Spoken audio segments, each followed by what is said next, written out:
Hello welcome to RS max online classes. आज की जो हम क्लास में जो है कोऑर्डिनेट ज्योमेट्री का जो चैप्टर नंबर 7th है उसका पार्ट नंबर 2 डिस्कस करने वाले हैं। अगर आपने पार्ट 1 नहीं देखा है या फिर पार्ट 1 से रिलेटेड या फिर इस चैप्टर से रिलेटेड और भी वीडियोस आप देखना चाहते हो तो डिस्क्रिप्शन बॉक्स के अंदर जो है आपको इस पूरे चैप्टर की जो है प्लेलिस्ट मिल जाएगी। पार्ट 1 के अंदर जो है क्वेश्चन नंबर 2 का एक पार्ट रह गया था तो उसको हम अभी डिस्कस कर लेते हैं। अब क्वेश्चन नंबर 2 में गिवन था, can you now find the distance between the two towns A and B as discussion 7.2। तो कोऑर्डिनेट्स एग्जैक्टली सेम थे। इस जैसे ए कोऑर्डिनेट यहाँ पर है वो 0,0 है और जो बी कोऑर्डिनेट है वो है 36,15। तो जो है हम इसको पाइथागोरस से भी निकाल सकते हैं। ये 90 डिग्री है तो ये जो हो जाएगा बेस हो जाएगा, ये परपेंडिकुलर हो जाएगा और ए और बी के बीच में जो डिस्टेंस है वो हाइपोटेन्यूस हो जाएगा। तो इसको हम पाइथागोरस से भी इजीली निकाल सकते हैं। परपेंडिकुलर का स्क्वायर जो हो जाएगा 15 की पावर 2 और बेस का स्क्वायर जो हो जाएगा 36 की power 2। Same to same values आएगी 225 प्लस 1296। फिर इसको हम ऐड करेंगे तो हमारे पास सेम वैल्यू आएगी 1296।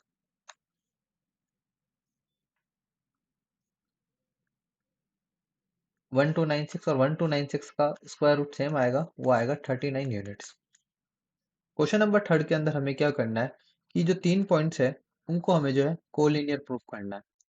तो सबसे पहले जो है हम इसको लिख लेते हैं ए, बी और सी, और तीनों कोऑर्डिनेट्स को जो है हम लाइन में लगा देते हैं। 1,5, 2,3 और -2, -11। इसको थोड़ा सा सही से बना लेता हूँ। फिर इसके नीचे x1, y1, x2, y2, x3, y3 लिख देता हूँ। अगर कोलिनियर है और हमें इसको डिस्टेंस फॉर्मूले से निकालना है कि ये पॉइंट्स कोलिनियर है तो हमें ये फॉर्मूला यूज करना पड़ेगा AC equals to A B A plus B C. ऐसा क्यों यूज करना पड़ेगा? मान लो यहाँ से लेके यहाँ तक डिस्टेंस जो है 2 है और यहाँ से लेके यहाँ तक डिस्टेंस 3 है। तो अगर AC की वैल्यू अगर 5 होती है तभी ये कोलिनियर होगा। क्यों होगा? 2 + 3 जो है वो कितना होगा? 5। ये चीज क्लियर। अगर ये पॉइंट बी थोड़ा सा भी इस लाइन से इस तरफ थोड़ा सा इधर होता तो उस कंडीशन में क्या फॉर्म होता है? ट्राइंगल। या फिर कोलिनियर होता है या फिर ट्राइंगल होता है, क्योंकि कोऑर्डिनेट थोड़ा सा बाहर आ जाता तो इस कंडीशन में एक कंडीशन मैच नहीं होती। तो इस वजह से हम इसको इस वाले फॉर्मूले से इसको फाइंड आउट करने की कोशिश करेंगे। तो सबसे पहले जो है हम जो है AC की वैल्यू निकालते हैं। AC, AB और BC की वैल्यू हम निकालेंगे और इक्वेशन के अंदर पुट करके देखेंगे कि ये इक्वल्स टू आ रही है या नहीं आ रही, left hand side right hand side के इक्वली आ रही है नहीं आ रही। अगर नहीं आ रही है तो कोलिनियर नहीं होगा। तो AC की वैल्यू निकालते हैं। AC की वैल्यू होगी x3 माइनस x1 का स्क्वायर। तो x3 जो हो गया हमारे पास -2। अब x3 कहाँ से आ गया? वो फॉर्मूले में नहीं था। देखो कोऑर्डिनेट्स जो है 3 कोऑर्डिनेट है, जब 4 कोऑर्डिनेट हो जाते हैं तो हम x1 y1 x2 y2 से ज्यादा हमें कोऑर्डिनेट लेने पड़ते हैं। हो सकता है x3 y3 भी लेना पड़े, x4 y4 भी लेना पड़ेंगे। ये सिर्फ कोऑर्डिनेट्स का नेम है, मेथड एकदम सेम है। इसमें से x1 को माइनस करना है। -2 -1 की पावर 2, y3 की वैल्यू जो है -11 है और y1 की वैल्यू जो है 5 है। उसको हम सॉल्व करेंगे तो आएगा -3 की पावर 2 और ये आ जाएगा -16 की पावर 2। -3 की पावर 2 जो है हमारे पास 9 आ जाएगी और 16 की पावर 2 जो है हमारे पास आ जाएगी 256। और इसको अगर हम सॉल्व करेंगे 9 को 256 ऐड करेंगे तो √265 आएगी। ये AC की वैल्यू आ गई। अब इसके बाद जो है AB की वैल्यू निकालेंगे।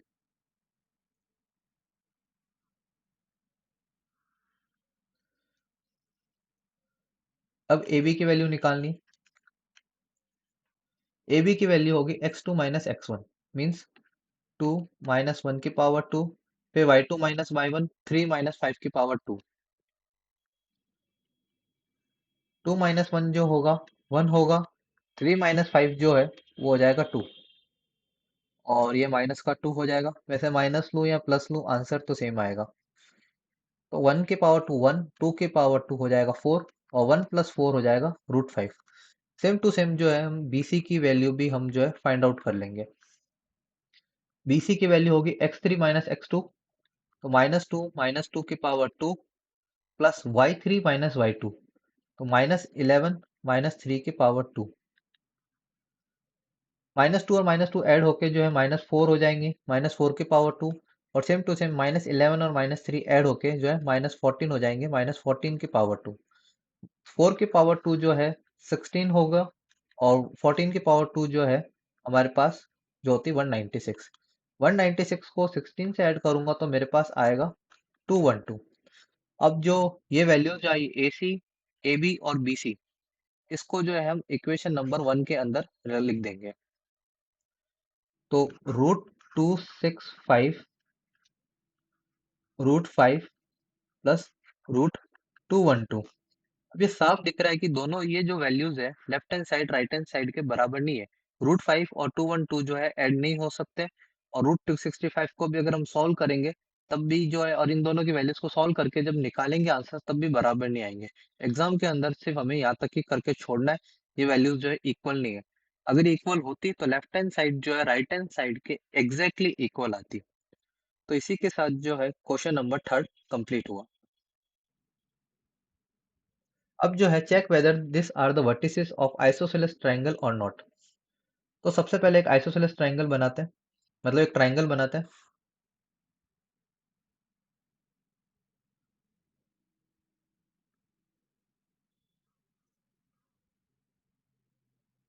ये ट्रायंगल बन गया। अब इसको हम लेबल कर देते हैं ABC। मतलब आइसोसेलेस ट्रायंगल है तो हमें ये निकालना है कि किसी भी दो साइड की जो वैल्यू है अगर वो इक्वल आती है तो हम ये कह सकते हैं कि वो आइसोसेलेस ट्रायंगल है। अगर इक्वल नहीं आती है तो ये आइसोसेलेस ट्रायंगल नहीं है। हमें सिर्फ दो साइड्स को इक्वल प्रूफ करना है। तीन साइड तीसरी साइड भले भी बराबर नहीं आए तो उससे कोई इशू नहीं। अगर इक्विलेटरल ट्रायंगल प्रूफ करना होता तो उस कंडीशन के लिए जो है मुझे जो है तीनों साइड को इक्वल लाना पड़ता। तो ए का जो कोऑर्डिनेट है हमारे पास 5, -2 है। सी का जो कोऑर्डिनेट है वो हमारे पास है 7, -2। और जो बी का जो कोऑर्डिनेट है हमारे पास वो है 6, 4।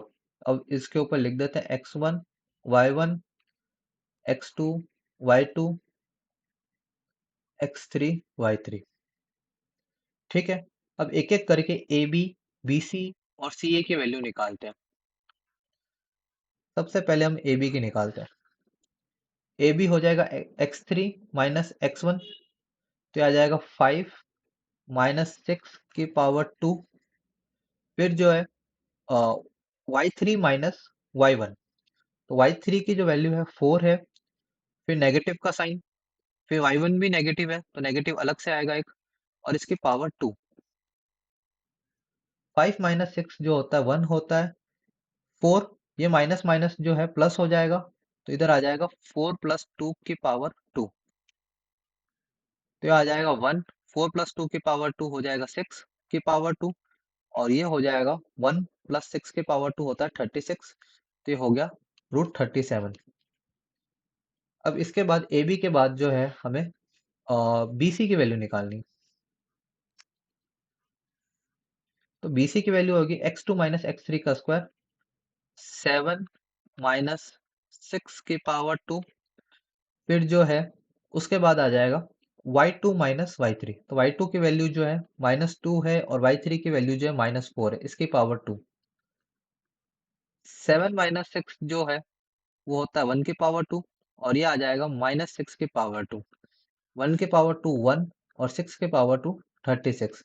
1 को 36 से ऐड कर दिया तो √37। तो अब देखो जो हमारा रिक्वायर्ड आंसर है वो आ चुका है। दो साइड ए बी और बी सी जो है दोनों क्या है, इक्वल है √37। तो हम ये कह सकते हैं कि ये जो ट्राइंगल ये जो तीन कोऑर्डिनेट्स हमें गिवन है, ये वर्टिसेस है आइसोसेलेस ट्राइंगल के। अगर हम सी ए की वैल्यू निकालें, वैसे निकालने की जरूरत नहीं है क्योंकि हम जो चाहिए था क्वेश्चन में वो हम ऑलरेडी निकाल चुके हैं। सी ए की वैल्यू जो √37 के बराबर नहीं आएगी, फिर भी हम निकाल लेते हैं। x2 - x1 का स्क्वायर, 7 -5 की पावर 2, और y2 - y1 का स्क्वायर, -2 + 2 की पावर 2। तो 7 -5 का स्क्वायर जो है हमारे पास आया 2 स्क्वायर, और ये 0। तो इसको सॉल्व करा तो हमारे पास आ जाएगा √4, और वो हो जाएगा 2। बराबर नहीं आया और ये आना भी नहीं था। हमें सिर्फ इतना ही प्रूफ करना था कि दो साइड इक्वल है, और वो हम प्रूफ कर चुके हैं कि दो साइड इक्वल है, इस वजह से ये आइसोसेलेस ट्रायंगल है। अब क्वेश्चन नंबर 5 के अंदर जो है, क्लासरूम के अंदर चार फ्रेंड्स बैठे हैं। ये आपको दिख रहा होगा, ए। सबसे पहले जो है हम इनके एक एक करके कोऑर्डिनेट्स लिखेंगे। मतलब ये 4 पॉइंट्स लोग बैठे हैं।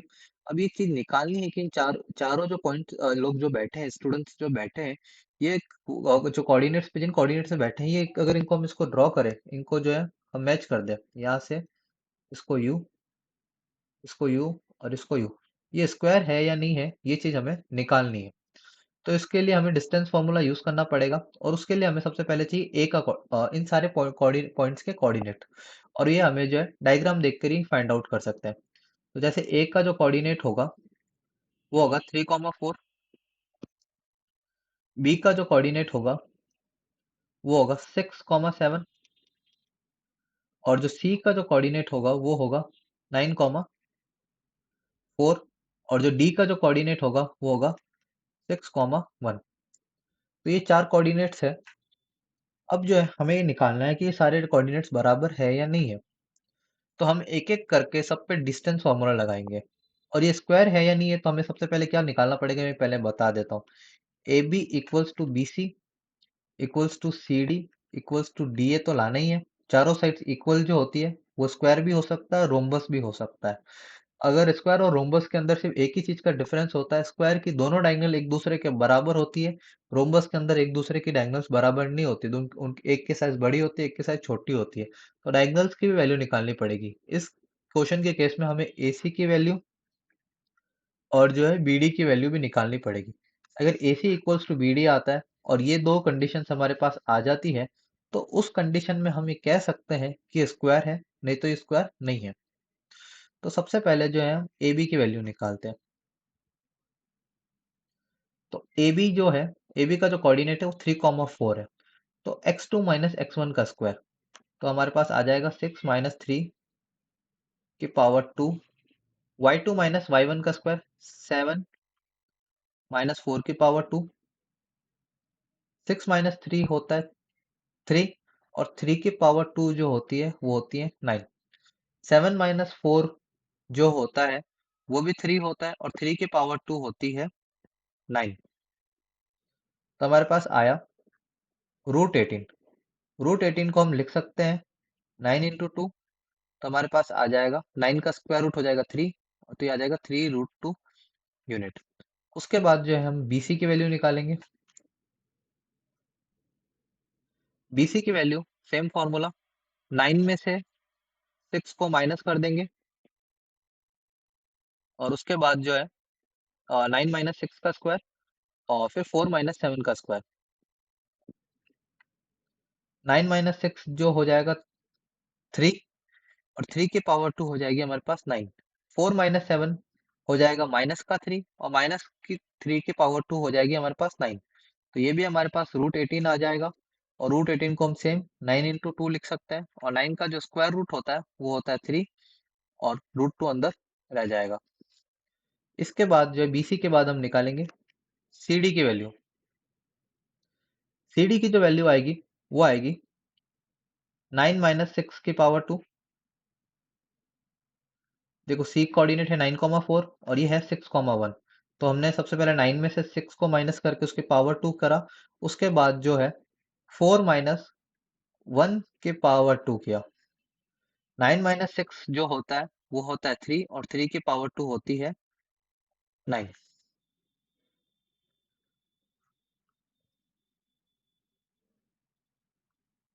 यहाँ पे आ जाएगा 9, और 4 - 1 जो होता है 3 होता है, और 3 की पावर 2 होती है 9। सेम टू सेम इधर आ जाएगा √18, और यहाँ पे आ जाएगा √9 × 2। ये भी आ जाएगा 3√2 यूनिट। अब उसके बाद में हमें निकालनी है DA की वैल्यू। अभी तक जो है AB, BC और CD बराबर आया, अब DA की वैल्यू हमें निकालनी है। D का जो कोऑर्डिनेट है वो 6,1 है, और जो A का कोऑर्डिनेट है वो 3,4 है। तो 6 - 3 की पावर 2, 6 में से 3 को माइनस कर दिया, फिर जो है 1 - 4 की पावर 2।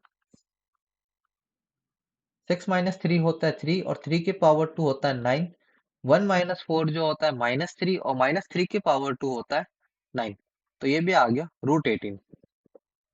इसको हम लिख सकते हैं 9 इंटू 2, तो आ जाएगा 3√2 यूनिट। अब यहाँ तक तो हम ये कह सकते हैं कि A B equals to B C equals to C D equal to D A एक रोम्बस है। अब इस रोम्बस को हमें क्या प्रूफ करना है? स्क्वायर। तो स्क्वायर प्रूफ करने के लिए हमें ए सी को बी डी के बराबर बताना पड़ेगा। तो हमें ए सी की वैल्यू और बी डी की वैल्यू निकालनी पड़ेगी। तो ए सी की वैल्यू जो है हमारे पास, ए कोऑर्डिनेट ये रहा और सी कोऑर्डिनेट ये रहा। कलर दूसरा चूज कर लेता हूँ। तो ए सी की वैल्यू अब हमें निकालनी है। तो हम निकालेंगे, तो इसमें फॉर्मूला लगा देंगे 9 - 3 x2 - x1 की पावर 2। ये रहा x2 और ये रहा x1। तो 9 में से हमने 3 को माइनस कर दिया। फिर जो है y2 - y1, तो 4 - 4 की पावर 2। 4 - 4 0 हो जाएगा। 9 - 3 की पावर जो हो 9 - 3 जो है 6 हो जाएगा और 6 की पावर 2 जो है 36 हो जाएगी। तो 36 का स्क्वायर रूट जो है हमारे पास आ जाएगा 6। तो 9 - 3 जो है हमारे पास 6 हो गया था। 6 की पावर टू 36 हो गई और 36 का स्क्वायर रूट जो होता है 6 हो गया। अब उसी के साथ जो है हम बी डी की भी वैल्यू निकाल देंगे। बी का जो कोऑर्डिनेट है वो है 6, 7 और डी का जो कोऑर्डिनेट है वो 6, 1। तो x2 - x1, ये रहा x2, ये रहा x1। तो 6 - 6 की पावर 2 प्लस y2 की वैल्यू है हमारे पास 7, तो 7 - 1 की पावर 2। 6 - 6 जो है 0 हो जाएगा। 7 - 1 हो जाएगा 6 और 6 की पावर 2 हो जाएगा 36। और 36 का स्क्वायर रूट जो होता है 6 यूनिट। तो हम ये कह सकते हैं कि A B equals to B C equals to C D equals to D A आ गया। और उसके अलावा ए सी जो है बी डी के बराबर भी आ गया। तो hence A B C D जो है हमारे पास जो है वो एक स्क्वायर है।